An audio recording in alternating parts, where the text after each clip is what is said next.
Hi, welcome to Detours, Understanding Acquired Brain Injury. I'd like to welcome Jenny.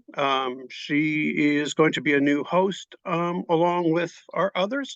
And we will be talking about a kind of a difficult topic, but this is something that I think is very important for us to talk about. And you've seen me talk about this before, kind of as an introduction aimed at paramedics and police officers and other first responders, as well as to physicians and things. And this is topic of domestic violence and traumatic brain injury. Well, specifically traumatic brain injury, since this is usually, this intersection. And so, Jenny, I will leave this to you to talk about, to introduce about this topic. Okay. Hi, thanks, Mark. Obviously, I'm here to talk about brain injury and domestic violence. I have also been in 2 motor vehicle accidents, one which I hit my head. But domestic violence is a cause of brain injury. It's the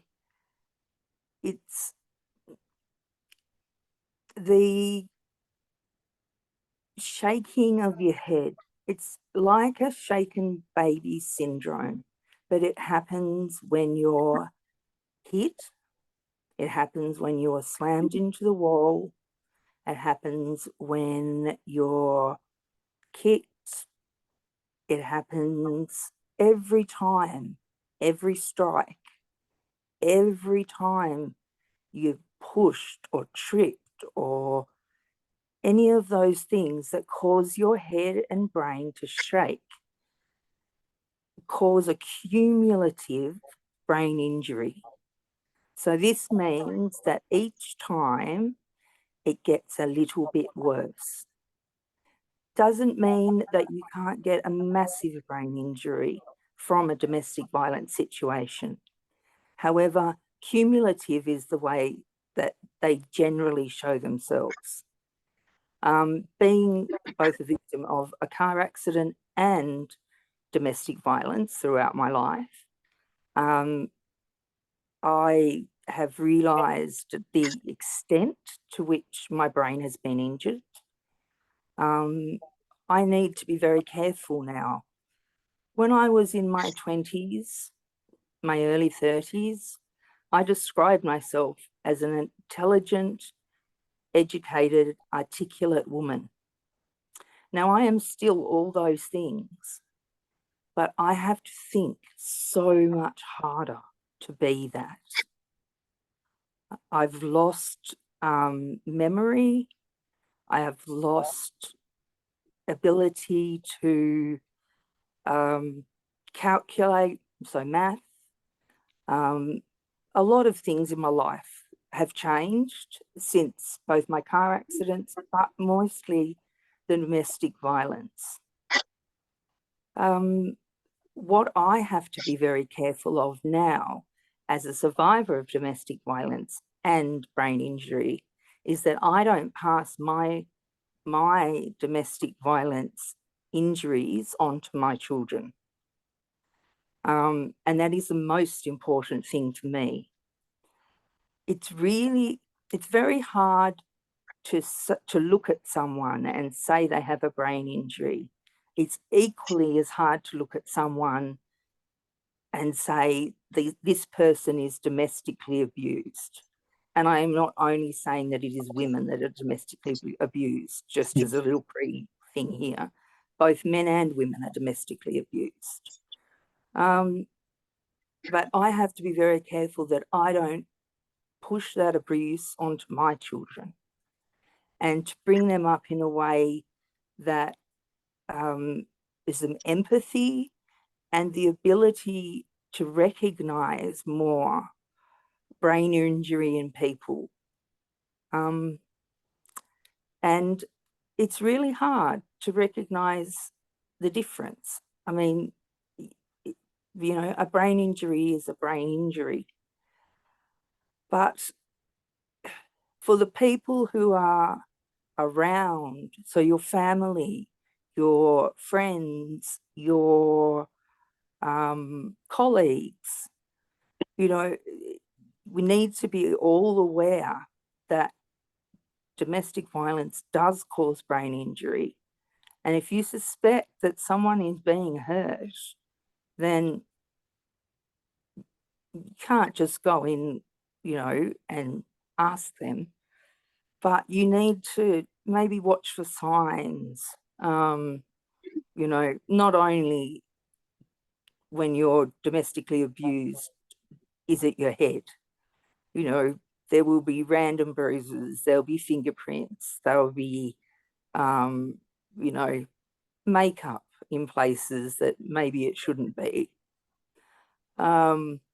But it's really important that we watch out for people who are domestically abused, and you notice that their cognitive ability, so their ability to think rationally,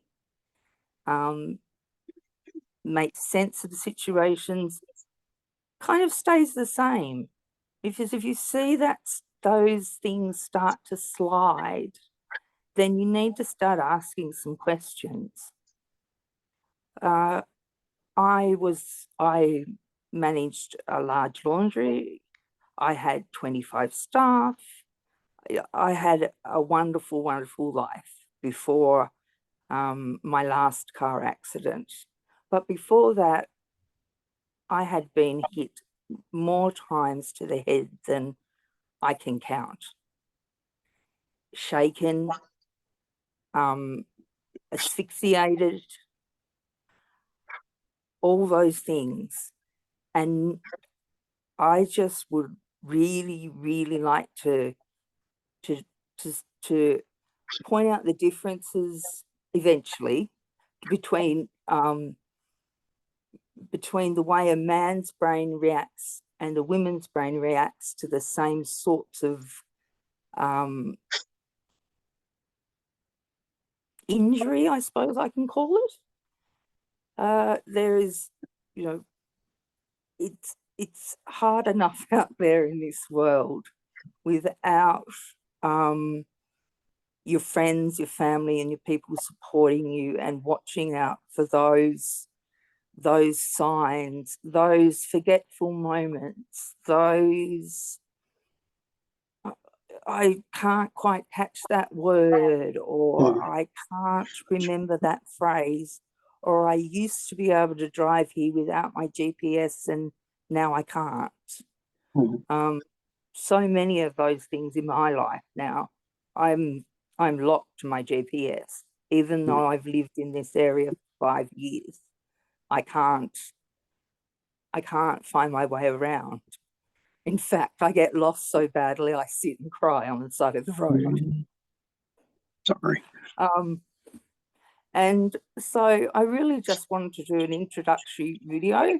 I'm a mum, a single mum of 4 children.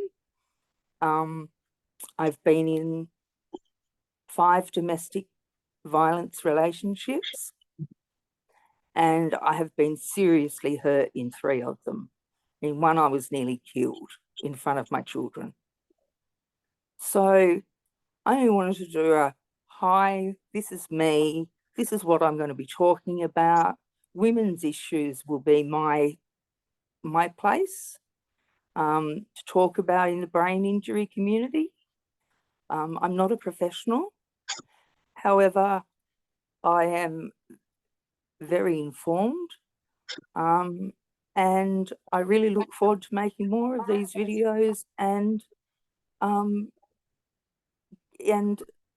you can see there, I lost my train of thought and I can't get it back. That is a brain injury. So I really look forward to making more of these videos and discussing more about the other sides of domestic violence and other injuries that are caused not only by car accidents, that all injure our brains. Nice to see you all. Bye.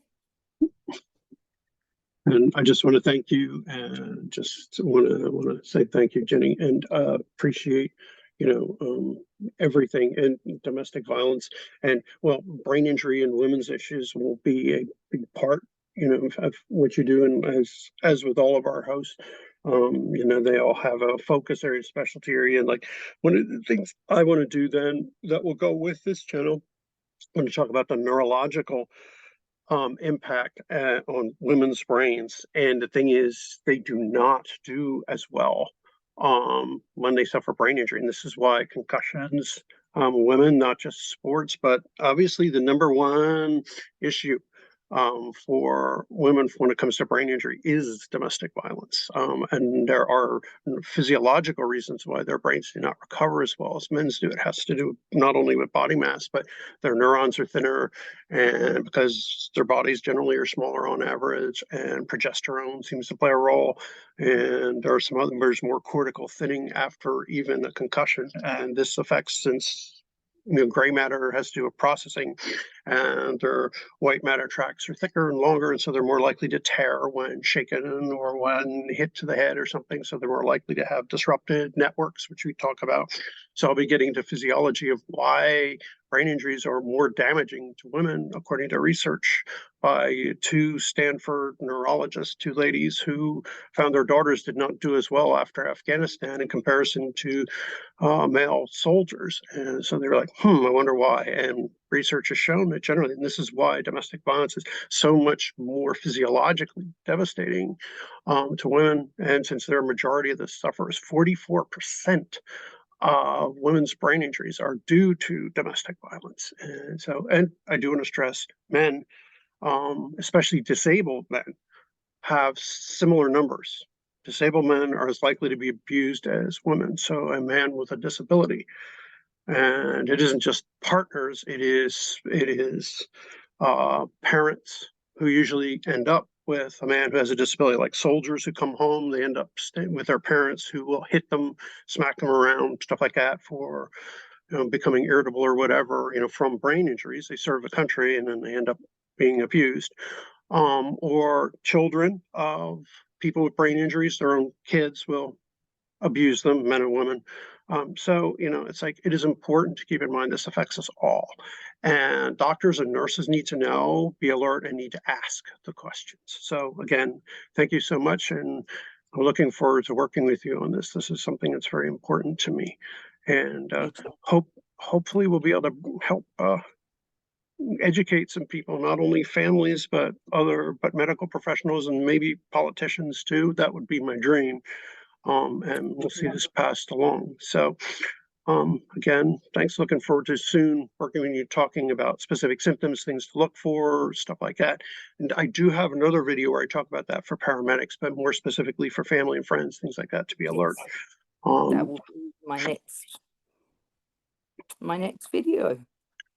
Great. And also advice for that's another video for how to escape, maybe things you can do, and like things to facilitate getting out of one of these kind of so destructive relationships. Thank you. And please click like and subscribe. If you have any questions for Jenny, please put them below. And any kind of things, or, it's like we also have links to other domestic violence sites. I want to put those below as well. And as you could tell by her accent, she is from Australia, Jenny is, but it's like we'll want to put sites and recommendations from her if you have questions down below. The statistics are the same all over the Western world. Unfortunately, this is a worldwide problem. And so, any recommendations, things for Australia, the United States, whatever.